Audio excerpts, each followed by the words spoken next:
Welcome to our channel.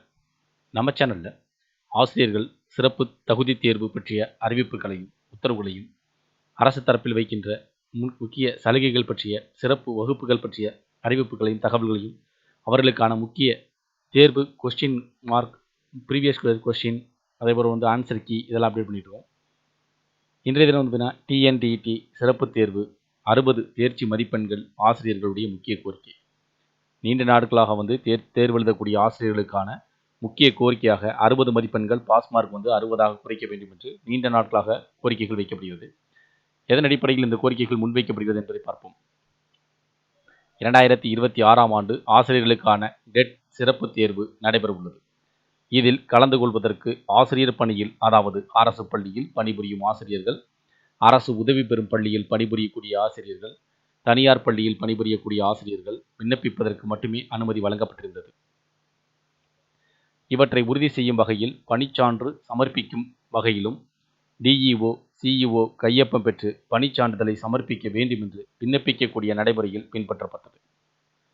ஆசிரியர்கள் அனைவருக்கும் dead தேர்ச்சி கட்டாயம் என்ற உத்தரவின் அடிப்படையில் ஆசிரியர் பணியில் இருக்கக்கூடியவர்கள் தேர்ச்சி பெற வேண்டும் என்பதற்காக இந்த சிறப்பு தேர்வு நடத்தப்பட இருப்பதாக கூறப்படுகிறது.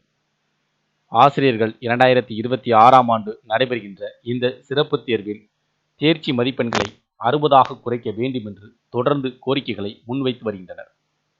இந்த கோரிக்கையை பரிசீலனை செய்து எந்த ஒரு பாகுபாடும் இல்லாமல் தேர்வு எழுதக்கூடிய அனைவருக்கும் 60 மதிப்பெண்கள் தேர்ச்சி மதிப்பெண்களாக அறிவிக்க வேண்டும் என்று கோரிக்கைகளை முன்னெடுத்துள்ளனர். 2025ஆம் ஆண்டு டெட் தேர்வு எழுதிய பொது பிரிவினரை சார்ந்த உறுப்பினர்கள் தவிர மற்ற அனைவருக்கும் தேர்ச்சி மதிப்பெண்கள் குறைக்கப்பட்டது. அதன் பின்னர் தேர்வு முடிவுகள் வெளியிட்ட பின்னரும் மாற்றுத்திறனாளிகளுக்கான தேர்ச்சி மதிப்பெண்களை 60% குறைக்கப்பட்டது.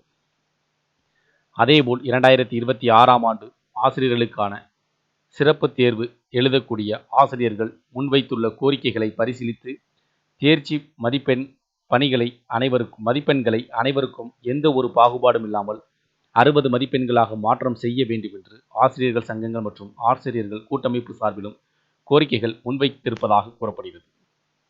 அவ்வாறு மதிப்பெண்கள் குறைக்கும் பட்சத்தில் தேர்ச்சி விகிதம் அதிகரிக்கக்கூடும் என்றும் எதிர்பார்ப்பை ஏற்படுத்தியுள்ளது. இருப்பினும் இதற்கான அதிகாரப்பூர்வமான அறிவிப்புகள் வரும் பட்சத்தில் மட்டுமே இது உறுதி செய்யப்படும். ஒரு தரப்பினர் தேர்ச்சி மதிப்பெண்களை குறைப்பதற்கு அதிக வாய்ப்புகள் இருப்பதாக கூறுகின்றனர். மற்றொரு தரப்பினர் மீண்டும் தேர்ச்சி மதிப்பெண்களை குறைப்பதற்கான வாய்ப்புகள் இல்லை என்றும் இது சார்ந்த அறிவிப்புகள் வெளியிடுவதற்கான வாய்ப்புகள் இல்லை என்றும் கூறுகின்றனர். எப்படி இருப்பினும் இதற்கான அரசு தரப்பில் வெளியிடக்கூடிய உத்தரவுகளின் அடிப்படையில் மட்டுமே, அரசாணைகளின் அடிப்படையில் மட்டுமே உறுதி செய்யப்படும். இதில் 2025ஆம் ஆண்டு தேர்வு எழுதியவர்களுக்கு தேர்வு முடிவுகள் வெளியிட்ட பின்னர் மாற்றுத்திறனாளி ஆசிரியர்களுக்கான மதிப்பெண்கள் 60ஆக குறைக்கப்பட்டது. அதற்கு முன்பு தேர்ச்சி மதிப்பெண்கள் 5% ஒவ்வொருவருக்கும் 5% குறைக்கப்பட்டது. அதாவது பொது பிரிவினரை சார்ந்த பொது பிரிவினரை தவிர மற்ற பிரிவினை சேர்ந்தவர்களுக்கு 5% அளவில் மதிப்பெண்கள் குறைக்கப்பட்டது. இதனால் தேர்ச்சி விகிதம் அதிகரிக்கக்கூடும் என்று இந்த மதிப்பெண்கள் குறைக்கப்பட்டதாக கூறப்பட்டது. இருப்பினும் 2026ஆம் ஆண்டு அனைவருக்கும் 60 மதிப்பெண்களை தேர்ச்சி மதிப்பெண்களாக அறிவிக்க வேண்டும், மாற்றம் செய்ய வேண்டும் என்றும் கோரிக்கைகளை முன்வைக்கிறாங்க. இந்த கோரிக்கை உங்களுக்கு சரியான கோரிக்கையாக இருந்துச்சுன்னா உங்களுடைய கருத்துக்கள் நீங்கள் கமெண்ட் பண்ணலாம். இந்த தகவல் உங்களுக்கு பயனுள்ளதாக இருந்துச்சுன்னா வீடியோக்கு லைக் பண்ணுங்கள். மீண்டும் இதேபோல ஒரு பயனுள்ள தகவலில் சந்திப்போம். நன்றி.